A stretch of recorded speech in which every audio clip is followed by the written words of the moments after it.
What's Jared here to with the setup review of WWE Royal Rumble 2025. They kicked out the show with the Women's Royal Rumble match. This match was pretty good. We had some big returns. We had Nikki Bella returning at number 30, but I'd definitely say the biggest one that which got an insane pop was Alexa Bliss returning. So it was really cool to have those big unannounced returns because obviously we had the return of Charlotte Flair, but that was announced that was going to happen.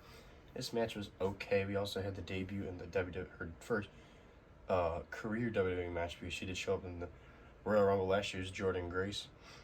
But overall, this match was pretty mid in my opinion, and the winner was so obvious. And I'm like, she always cashes in the Flair in the bank whenever she comes back. She always cashes in her Flair in the bank. Somehow always gets a freaking title shot and wins the title. Charlotte Flair won the Women's Royal Rumble.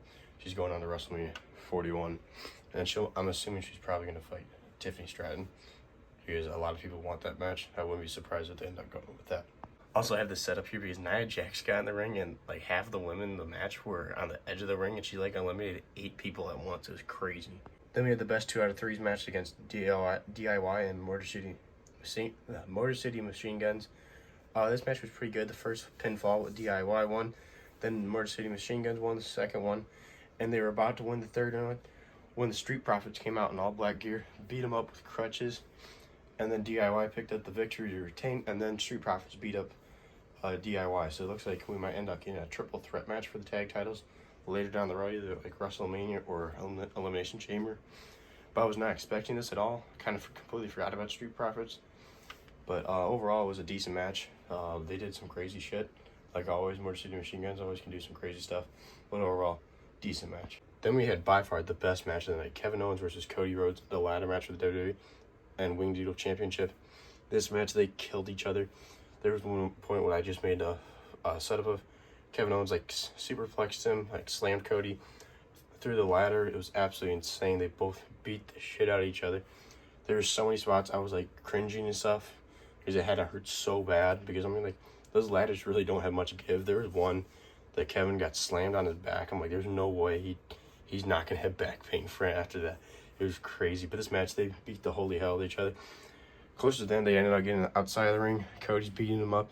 Sami Zayn came out after the superplex because they both were like out cold. They had security guards everywhere. So Sami Zayn's standing out there. Kevin Owens is now busted open, pouring blood. Cody's beating him up on the announcer desk. And there's a ladder set up between the ring and the table. And Cody ends up hits an Alabama slam. And Kevin Owens literally was on top of his head in between the ladder steps. Literally, it looked just like this. I'm like, is Kevin Owens the best seller, or is Kevin Owens actually dead?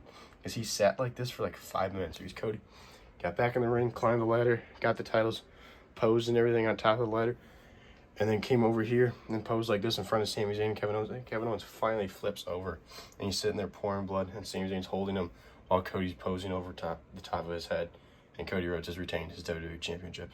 This match was amazing. They absolutely killed it. Hell of a match. Penta and Rey Mysterio kicked off the men's Royal Rumble match. What a way to kick off the match. Penta gets out there, does the Cielo Miedo, and the crowd was so hyped for him. I'm very surprised how over he is right now with the crowd. Rey Mysterio did a 619 like saying thing that he's never done. It was kind of cool. They had a lot of athletic people come out real fast. They had like Carmelo Hayes. They had Santo Escobar. They had obviously Penta and Rey Mysterio. They had a couple of others, and they were just killing each other. And then Otis and Chad Gable were out there too. Braun Breaker came out. And then at number 9, Akira Tozawa comes out. He gets jumped by Carmelo Hayes because he had just been eliminated. And Triple H, it cuts to Triple H backstage, yelling, "I show speed." He goes, "You got to go out there. You got to go out there. You're in the Rumble." I show speed's like, "What? I'm not ready for this." So he gets in the ring and does one thing, does a backflip. He hits somebody, does a backflip, and Braun Breaker hits the ropes. Braun Breaker was going so damn fast across the ropes and murdered Speed with a spear. I'm like, his head freaking hit the ground so hard. He absolutely hit him as hard as he possibly could on purpose. You totally could tell he did. Throws him out of the ring, and Otis catches him, and then Otis launches him over his head onto the announce table, and Speed like cut a whole entire layer of skin off. It was all the way down to like the pink skin. It was crazy because he was dying backstage. I think they hit him hard on purpose because Braun Breaker screamed, "Stay out of WWE!" I don't think Braun Breaker likes that Speed was in the Royal Rumble. Holy, my man murdered him. Also, Roman Reigns came out around like 17. He came out actually earlier than I thought he was, and Braun Breaker murdered him with a spear as well. But Roman ended up throwing him out. But it was still cool to see Braun Breaker murder Roman Reigns with a spear. AJ Styles has returned as good AJ Styles with his good and looking gear, not the black freaking pants he always was wearing in this past thing. And he has the normal music back. I was so excited. I actually popped out loud for that because I love that music. I love this version of AJ Styles. It's always been one of my favorites. So I was super excited to see him back. Supposedly they botched a thing with Drew McIntyre's elimination. Damian Priest actually ended up eliminated. Apparently Drew McIntyre was very pissed about somebody in the Royal Rumble. But Drew McIntyre was very angry and Damian Priest ended up eliminating him, which I was very surprised about. CM Punk eliminated Roman Reigns and Seth Rollins, and then from behind, Logan Paul, who was number 30 in the Royal Rumble. Absolutely horrendous. Get this man out of WWE. I don't want to see Logan Paul ever in the WWE ever again. Logan Paul eliminates CM Punk, so there goes CM Punk, there goes Roman Reigns, there goes Seth Rollins. And they start brawling outside of the ring, beating the shit out of each other. Seth Rollins hits a stomp to Roman Reigns on the steps, and then hits a double stomp. 1 foot on CM Punk's head, 1 foot on Roman Reigns' head. It was absolutely insane. He beat the shit out of them. I think this is setting up WrestleMania 41 to Roman Reigns versus Seth Rollins. Finally, we're getting them at WrestleMania to face each other. Shield brother versus Shield brother. I think it's going to be a hell of a match, and I think that's what they're going to go for WrestleMania, which I'm super excited for if that's the case. And the Royal Rumble came down to the final three. John Cena, Jey Uso, and Logan Paul. John Cena throws out Logan Paul. Then it's down to Jey Uso and John Cena. They're beating the shit out of each other. They get outside of the apron. John Cena picks up Jey Uso for the attitude adjustment. He was going to throw him out. And Jey Uso climbs back into the ring off his shoulder and pushes John Cena off the apron.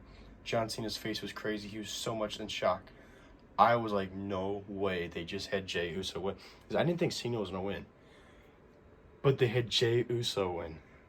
Jey Uso gets on the turnbuckle, points to the WrestleMania logo hanging up. Jey Uso's going to go to WrestleMania and face Gunther in the main event for the World Heavyweight Championship. John Cena gets in the ring, raises his hand, gives him his respects, hugs him. So I was kind of pissed off originally when I saw Jey Uso win. But I've thought about it.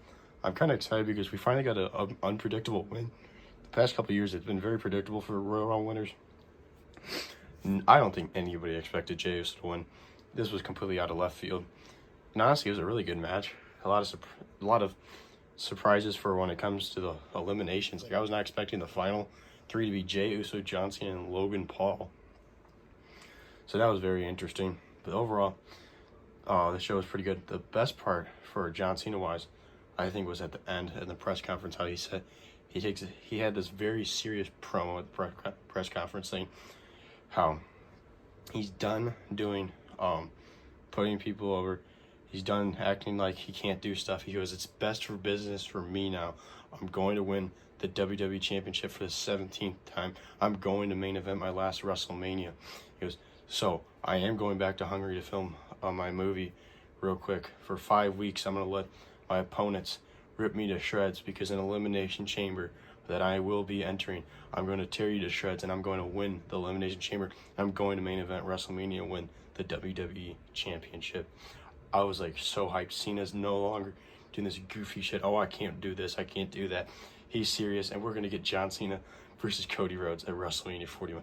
It's going to be a hell of a match because obviously Jey Uso's going to pick Gunther. So whoever wins the Elimination Chamber, it's going to be facing Cody Rhodes. And I got a good feeling that John Cena is going to keep his word. And I think, in my opinion, was if you watch my predictions video for the Royal Rumble, I actually predicted this. I said Cena shouldn't win the Royal Rumble. He should get serious, go to the Elimination Chamber, start it, go all Super Cena and pin every single person, eliminate everybody in the Elimination Chamber, win it, and then go on to WrestleMania, face Cody Rhodes, beat Cody Rhodes, and then have Randy Orton feud with John Cena, and have Randy Orton beat John Cena for the championship, and then we finally can get Cody Rhodes chasing Randy Orton for the WWE Championship. I feel like that would be a perfect, like, year-long storyline. Having Cena win a WrestleMania, have Cena feud with Orton, finally get that final feud with Orton, have Orton beat him, and then you set up Cody Rhodes versus Randy Orton. I feel like that's perfect storytelling right there. Overall, I thought the Royal Rumble was okay. It was kind of overhyped. Everybody was acting like this Royal Rumble was going to be so good. Best match was Kevin Owens, Cody Rhodes, by far. Women's Royal Rumble was pretty mid. The DIY, the tag title match was okay. And the men's Royal Rumble was okay. I'm going to give this show out of 5 a solid 4 out of 5. Nothing crazy, but it was still a really good pay-per-view. Really, it really had me on the edge of the seat, especially the Royal Rumble match and the Cody Rhodes Kevin Owens match. Oh my god, that match was killer. This is JW. Make sure to like, subscribe, stay tuned for more figure content. I'll see you guys in the next one.